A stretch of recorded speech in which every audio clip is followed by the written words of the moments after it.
Allah jawab, Pak. Allah jawab. Suf, kamu nggak ingat ya? Ya Allah, pagi ini awas ya, kenapa enggak loh? Udah doa dari asar, maghrib. Aneh bawa, aneh waktu punya utang banyak, aneh lipet, aneh bawa ke masjid, aneh bawa. Gua malu dilihat sama yang lain, gua tepak aja begini. Kalau memang seperti itu, saya tantang Yusuf Mansur. Wahai Yusuf Mansur, dengan masalahmu yang sekarang ini, yang bertumpuk sekarang ini, batu bara, Kondote Moyavidi, tabung tanah, Umroh Merdeka, Paitren, Hotel City, apalagi ini masalah Ibu Ana, dengan ceramahmu yang seperti ini, saya minta kepada Anda bagaimana Anda bisa menyelesaikannya. Maka saya harap di pemilihan caleg ke depan, teman-teman harus bijak melihat ini, utamanya teman-teman di Jakarta Timur harus bijak melihat ini, bahwa ada orang-orang yang sangat-sangat tidak layak untuk kita pilih sebagai wakil kita di parlemen nanti, teman-teman. Jangankan menyampaikan aspirasi kita, jangankan menyampaikan suara dan pendapat masyarakat. Orang-orang yang jelas-jelas bersentuhan dengan dia saja, yang merasa ditipu, yang merasa dirugikan, tidak dia samperin, teman-teman.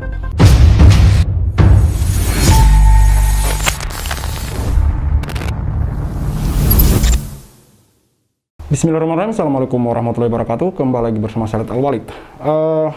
Sebentar lagi kita akan menyimak bersama video yang menurut saya bagus dari channel YouTube Arah Kebenaran, tentang bagaimana Yusuf Mansur berbicara tentang keajaiban, berbicara tentang Allah, berdoa kepada Allah, yang menurut saya, ya nanti kita akan bahas bagaimana Yusuf Mansur begitu jadi intinya nanti kita lihat bersama, teman-teman. Di sini sangat menurut saya sangat nyeleneh sekali. Karena sebelumnya saya akan menceritakan sedikit. Jadi seorang teman yang tahu tentang channel saya itu bercerita kepada saya bahwa orang tuanya hampir saja mengikuti sebuah bisnis investasi yang mana itu dibawakan atau dipresentasikan oleh seseorang yang mirip-mirip dengan modelnya dengan Jamaah Nur Hati Mansur ini atau Yusuf Mansur ini. Dan alhamdulillahnya karena konten-konten dari kita, dia mengikuti konten-konten kita, dia tuh cerita kepada anaknya yang teman saya itu bahwa dia tidak jadi ikut, dan ternyata itu juga banyak merugikan dan ujung-ujungnya juga investasi itu mangkrak gitu. Dia bersyukur sekali telah melihat video-video kami, karena kemungkinan besar kalau bukan karena konten-konten yang kami sajikan, mungkin dia tidak akan terpikirkan bahwa ada loh yang seperti ini tuh ternyata bisa mengingkari janji. Ada loh yang seperti ini tuh ternyata tidak seperti apa yang dia ucapkan, bahwa ada loh orang yang berpenampilan seperti ini berbicara di depan umat tapi ternyata bisa mengingkari janjinya. Dan ada loh orang yang seperti ini yang berbicara di depan umat seolah-olah dia malaikat, ternyata ujung-ujungnya bisa merugikan, teman-teman. Alhamdulillah dia cerita orang tuanya itu terselamatkan dan tidak jadi berinvestasi, padahal orang tuanya itu berencana akan berinvestasi, ya nominalnya tidak kecil, ratusan juta, teman-teman. Maka di situ saya kemudian kembali berpikir bahwa mungkin beberapa orang menganggap bahwa konten kami ini tidak ada gunanya, tapi ada orang-orang di luar sana, yang melihat konten kami, yang mungkin tidak komentar di kolom komentar, tetapi betul-betul menjadikan konten kami itu sebagai informasi yang bersifat edukatif, teman-teman. Maka saya harap teman-teman tidak bosan-bosan dan jangan lupa di-share sebagai bentuk perjuangan amar ma'ruf nahi mungkar kita, teman-teman. Setidaknya ada sumbangan sedikit kita untuk membantu orang-orang di luar sana yang disinformasi, yang mereka tuh kekurangan informasi, yang mereka itu tidak begitu paham dunia-dunia seperti ini gitu. Begitu ada orang yang berpenampilan layaknya malaikat, kemudian presentasi di depan publik, mereka sudah bisa antisipasi, teman-teman.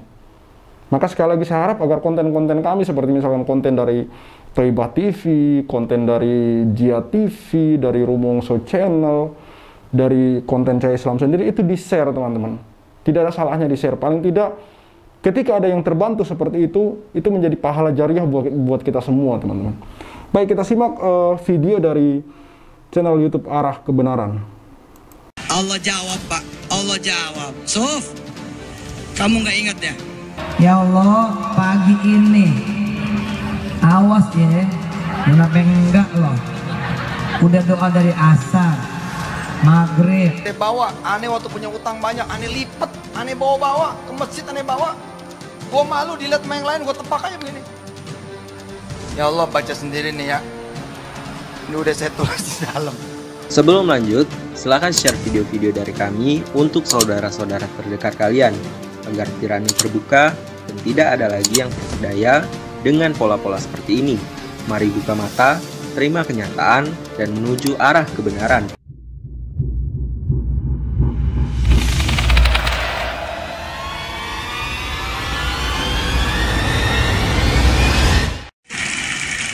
Saya bilang sama Allah nih sambil doa nih, kalau emang untuk jadi imam di Masjidil Haram, kudu dulu ngelewatin jadi presiden. Nggak apa-apa, saya redo ya Allah. Saya redo, alhamdulillah. Allah jawab Pak, Allah jawab. Suf, kamu nggak ingat ya? Kamu ketika bikin perguruan tinggi, justru ketika kamu itu di DO, rumah kamu masih tanah, atas kamu masih bumbungan bambu. Nggak ada syarat kamu menjadi owner dari satu perguruan tinggi. Dan Allah saat itu memberi saya bukan satu perguruan tinggi, tapi 2 perguruan tinggi. Allahumma sholli wa sallim wa barik alaihi wa ala alihi.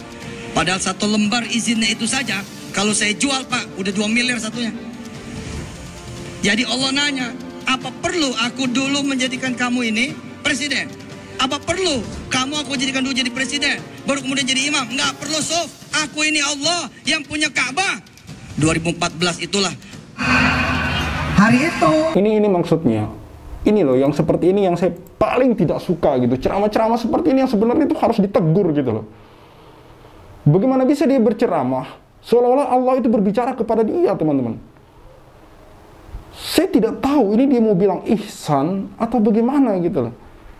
Memang ada ajaran dalam Islam seperti ihsan, seolah-olah Allah berbicara kepada kita, atau seolah-olah ihsan itu yang sepanjang saya tahu seolah-olah ketika kita sholat, seolah-olah kita melihat Allah atau Allah sedang melihat kita, teman-teman.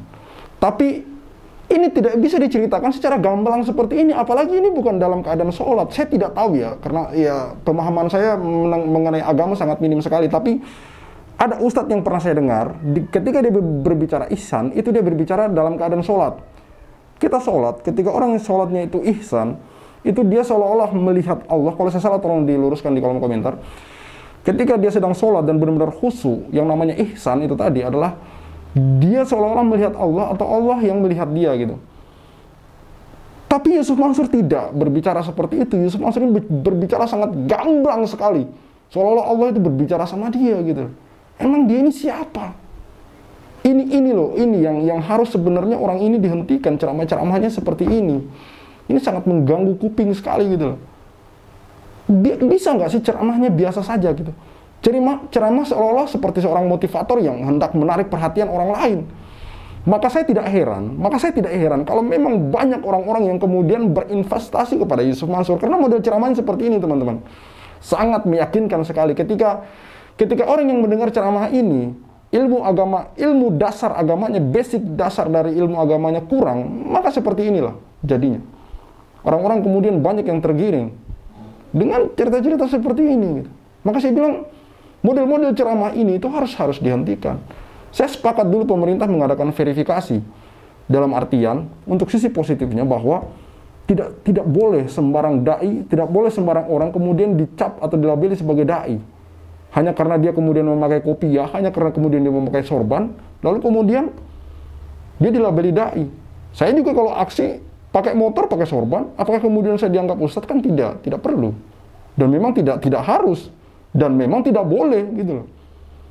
Tidak mesti orang-orang itu kemudian dicap hanya karena dari penampilannya, teman-teman. Tidak boleh. Maka saya dulu itu sepakat ketika ada wacana dari pemerintah, bahkan mungkin itu sudah diterapkan, bahwa ustadz-ustadz ini harus diverifikasi, tapi dalam sisi positif ya. Kan itu juga ada apa namanya? Ada sisi-sisi politiknya gitu. Bahkan disalahgunakan. Tapi saya sepakatnya itu bahwa agar ulama-ulama ini, agar ustadz-ustadz ini itu dicek keilmuannya, sanad keilmuannya, agar tidak sembarang orang. Sekarang kan boleh kalian lihat, teman-teman lihat di TikTok, di Instagram, itu sembarang orang tampil di atas sebagai ustadz. Padahal kita tahu backgroundnya ada yang pemusik, kita tahu backgroundnya ada yang pelawak. Kan sebenarnya tidak boleh orang-orang sembarang itu tampil sebagai dai, karena itu harus ada dasaran, dia harus ada sanad keilmuannya agar orang-orang kemudian memang benar-benar tercerahkan tidak kemudian hal-hal seperti ini itu disalahgunakan oleh orang-orang tertentu untuk kepentingan pribadinya, teman-teman. Ya Allah, pagi ini awas ya, kenapa enggak loh? Udah doa dari asar, maghrib, isya, tahajud, witir, sama subuh nih. Beneran nih, ntar saya kecewa loh. Ini ketawa dia. Ketawa, kenapa ibu ketawa? Ayo, kenapa? Pengen ngomong gini kan? Masa sama Allah ngomong begitu? Dengerin, sama orang yang bakal digampar, sama orang yang bakal digampar, sama orang yang bakal diledekin. Sama Allah mah enggak ada, bebas. Enggak ada Allah nih kemudian ngoyor kita gitu. Begitu kita bilang nih, ya Allah jangan enggak nih, udah seminggu nih doa. Apa iya gitu Allah gini, tak gitu. Jeduk gitu kepala kita gitu. Enggak ada, Bu. Ya nggak bisa seperti ini tuh nggak boleh, teman-teman. Sepanjang yang saya tahu sebagai orang yang awam ya, orang yang awam dalam agama, dalam beragama, yang ilmu agamanya ya cuma basic saja, itu tahu gitu bahwa ketika kita berdoa itu kita harus beradab gitu. Ada ajarannya, adab dalam berdoa, teman-teman. Kita muji-muji dulu, memuji-muji nama Allah dulu, baru kemudian kita meminta, kita berwudu dulu. Dianjurkan setelah sholat, dianjurkan di masjid, ada semua, teman-teman. Ada semua, tidak kemudian ngasal gitu loh. Saya loh yang tidak begitu paham agama. Sepanjang yang saya tahu, saya ini cuma basic-basicnya saja lah yang saya paham. Tapi tahu masalah ini gitu. Apakah kemudian Yusuf Mansur yang dilabeli seorang ustadz yang bahkan sudah bolak-balik Mekah, Medina, Mesir segala macam, tahu bahasa Arab, tidak tahu akan hal ini? Dia berbicara seolah-olah sebagai motivator yang ingin menarik orang-orang gitu. Dan kemudian di akhir ceramahnya kebanyakan kemudian membicarakan tentang bisnisnya, lalu kemudian mengajak orang bergabung. Apakah dengan ceramah seperti ini tidak kemudian menimbulkan daya tarik yang luar biasa, teman-teman? Ini kalau bagi saya ini sangat mengerikan. Tahu kita susah berdoa, sering lupanya, sering lewatnya. Gara-gara ditulis, insya Allah kita tetap. Kita bawa, aneh waktu punya utang banyak, aneh lipet, aneh bawa-bawa, ke masjid aneh bawa. Gua malu dilihat sama yang lain, gua tepak aja begini. Ya Allah, baca sendiri nih ya. Ini udah saya tulis di dalam. Amin. Ih serius. Dan saudara tahu, pertama-tama debut saya, karir saya dalam berdoa, itu 4 lembar folio. Dan saudara tahu, sudah dikabul Allah bertahun-tahun lamanya. 4-4-nya tuh halaman folio. Takbir. Asik ya? Atau ente rekam pakai voice note. Nanti tengah malam setelin, Allah denger ya gitu. Ustadz malah udahlah, sopan ama Allah itu sopan. Tapi ini satu biji dibuang ke belakang. Mau gugurin syariat doang itu, jangan sampai nggak ikhtiar. Oh, aneh pernah jajal itu dengan sepenuhnya penjajalan. Saya kan orangnya apa aja saya jajalin gitu dengan izin Allah. Katanya begini, jajal dengan izin Allah. Kita tes betul gitu. Coba ya, duren gue lempar. Bener Bu, Allah Akbar, dia kagak numbuh. Tapi sejak saya bilang sama Allah, ya Rabb, syariat nih mah saya tanam di syariat. Ini kalau ente ke rumah ini kan ada 3 pohon durian tuh. 3 pohon durian, muset itu bebuahnya macam-macam. Begitu saya bangun, Masya Allah, coba pohon durian berbuah timun. Lah, buat follower saya mah udah pada tahu pohon durian berbuah timun. Caranya mau? Oke, sampai rumah ambil kertas. Sampai rumah ambil kertas. Tulis apa yang Anda mau dari Allah. Tulis. Mau 2 lembar, 3 lembar, 1 buku nggak apa-apa. Nanti saudara baca Yasin, terus saudara bilang sama Allah, ya Allah udah saya tulis, kabulin.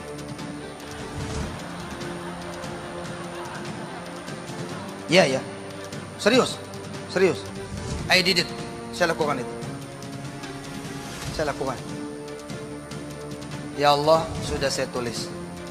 Baca sendiri.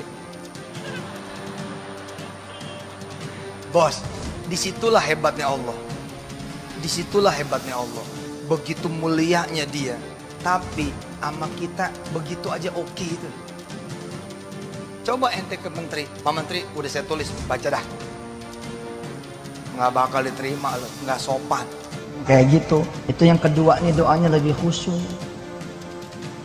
lebih meneteskan air mata. Betul nggak?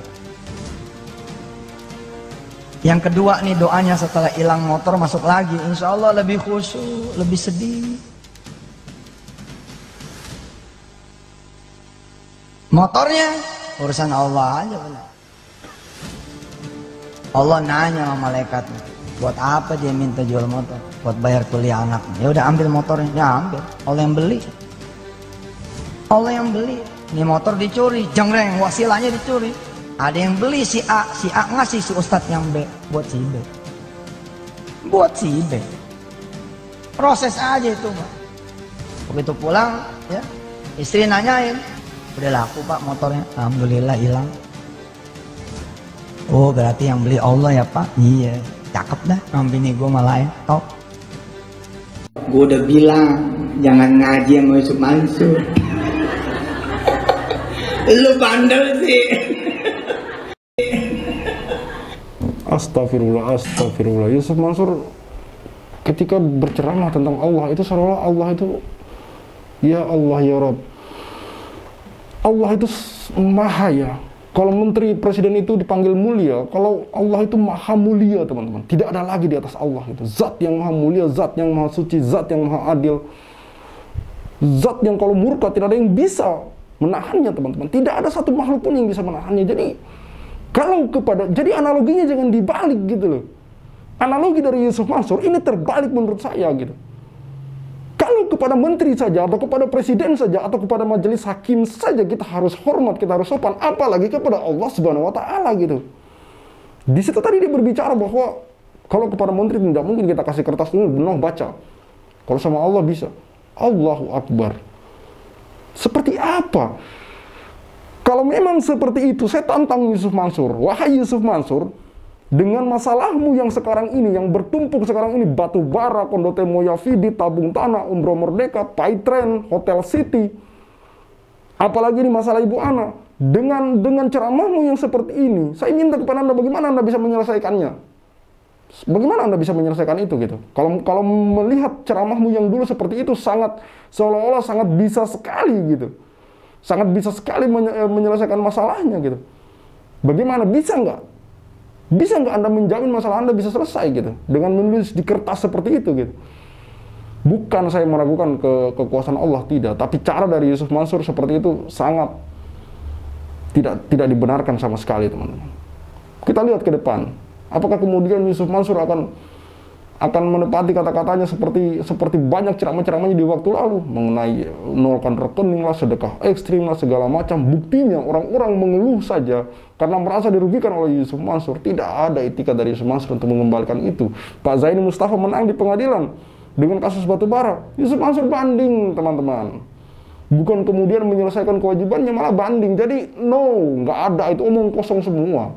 Omong kosong semua. Kita bisa lihat hari ini kenyataan faktanya gitu. Kita bisa lihat semua gitu. Kalau memang betul kata-kata dari Yusuf Mansur, harusnya dia bikin posko, dikumpulkan semua orang-orang yang kemudian merasa dirugikan, lalu kemudian ditanya satu-satu, mediasi, ngobrol baik-baik. Kalau memang perlu diganti dong Yusuf Mansur. Anggap aja itu sedekah, kan selesai masalahnya. Tapi memang kata-kata itu berbanding terbalik dengan fakta yang terjadi hari ini teman-teman. Siapa yang pembohong? Saya tidak perlu bilang. Tentu teman-teman sudah tahu. Maka saya harap di pemilihan caleg ke depan, teman-teman harus bijak melihat ini. Utamanya teman-teman di Jakarta Timur harus bijak melihat ini. Bahwa ada orang-orang yang sangat-sangat tidak layak untuk kita pilih sebagai wakil kita di parlemen nanti, teman-teman. Jangankan menyampaikan aspirasi kita. Jangankan menyampaikan suara dan pendapat masyarakat. Orang-orang yang jelas-jelas bersentuhan dengan dia saja, yang merasa ditipu, yang merasa dirugikan, tidak dia samperin, teman-teman. Saya Khalid Al-Walid, see you on the next videos.